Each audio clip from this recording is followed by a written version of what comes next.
Hey, welcome to This Explainer. Today, we are absolutely flipping how we understand the human nervous system. We're going to tear right through those standard textbook definitions and dive into a pretty radical framework. We're pulling from the journals of Evelyn Cote, some fascinating neuroarchitectural documents, and cutting-edge network neuroscience. We're going to explore the mind not as a static, boring container, but as a routing system, a literal city of delay lines. Okay, let's dive right into this. Cote's journals presents this insurgent idea that challenges all the standard neuroscience you might have learned in a classroom. For years, the prevailing models, things like the Rebus model, have basically told us the brain is a prediction machine. Its whole job is to minimize surprise and relax its prior beliefs. But Cote argues something entirely different. She says the brain is a collision engine. So, what does this actually mean? Well, the old textbook view treats your brain like a computer. It assumes we just process inputs and retrieve files from a cabinet. Very static, right? But this new paradigm we're exploring today maps the brain as a city of delay lines. Thoughts aren't just sitting in a file cabinet waiting to be opened. They're living events. They emerge from a highly synchronized, complex traffic grid. The mind is a system of routed, living infrastructure. Act 1. The brain is a city. Let's start building this out with a really powerful metaphor from the source material. Picture a wind day in California. The Santa Ana winds are howling. The city doesn't just experience weather, right? The atmosphere itself becomes an operator. It changes the pressure behind your eyes, the trees bend, and the invisible grid of the city is suddenly pushed to its absolute limits. Well, your brain works exactly the same way. It's an environment with its very own electrical weather. When the internal pressure changes, the entire network shifts. The mind doesn't just passively receive reality. It's an active atmosphere interpreting itself under pressure. This is why a really stressful day doesn't just change your thoughts, it literally changes the electrical weather inside your head. Act 2. Inside the clock city. So if the brain is this dynamic city facing the wind, how do the individual streets and traffic lights actually work?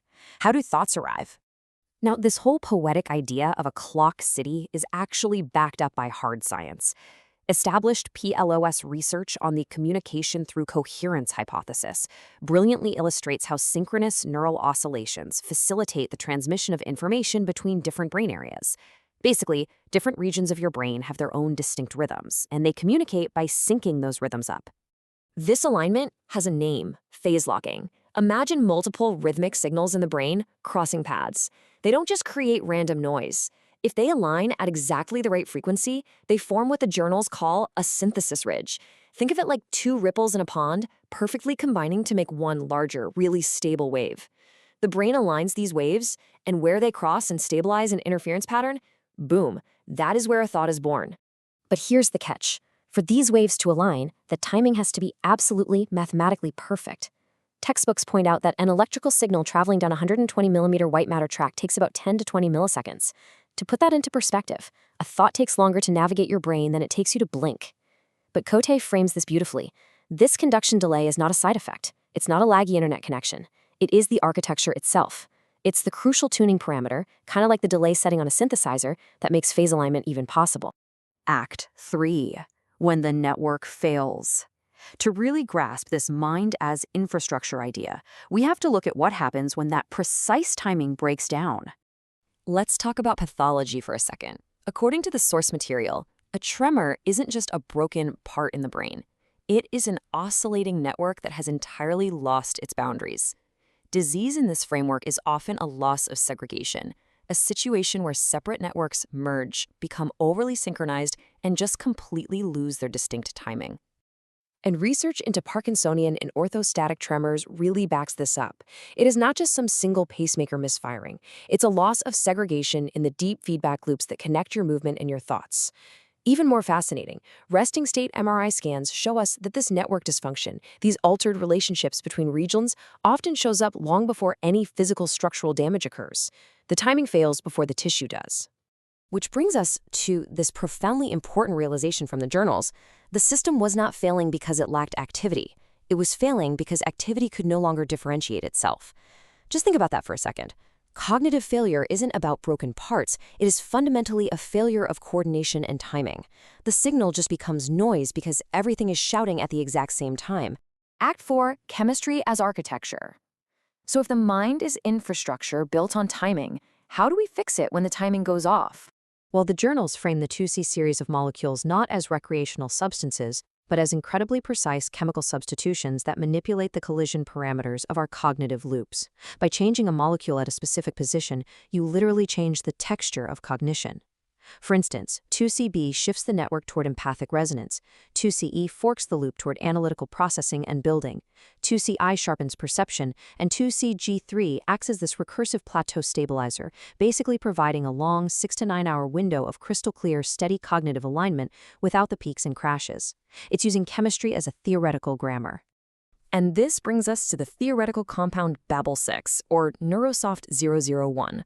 What's really interesting here is that it was designed as a chemical master key for cognitive terraforming. By combining a 2CG3 core with elements like a valproate tail, it acts as this multi-layered infrastructure. It was theorized to stabilize multiple cognitive architectures simultaneously, specifically addressing the Babel problem. That's what happens when a network collapses because it has way too many internal clocks and completely fails to maintain phase coherence. But the texts are also super practical about all this theory. They introduced this great concept called the rent rule. Textbooks love to talk about clinical significance and p-values, but Cote simply says shimmer does not pay rent.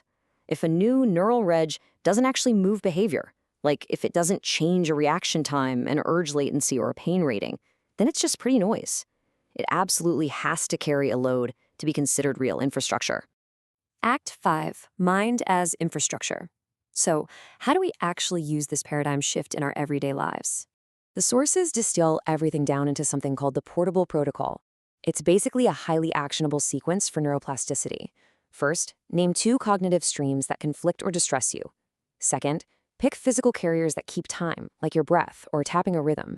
This literally provides a physical metronome for your brain. Third, align them at a physical hub you can feel, like your own internal sense of your body.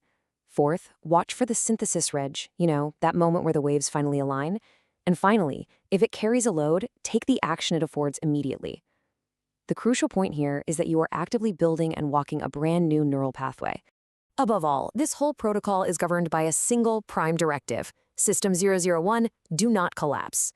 Now, this might sound completely counterintuitive, but in this framework, a healthy system does not destroy contradictions. It preserves them.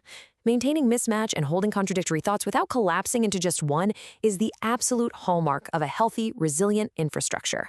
Because ultimately, as the journals remind us, thought is not generated, thought arrives. It is all about timing.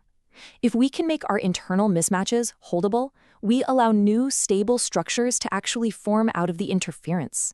Timing dictates what becomes true for us. Which leaves us with one final provocative question.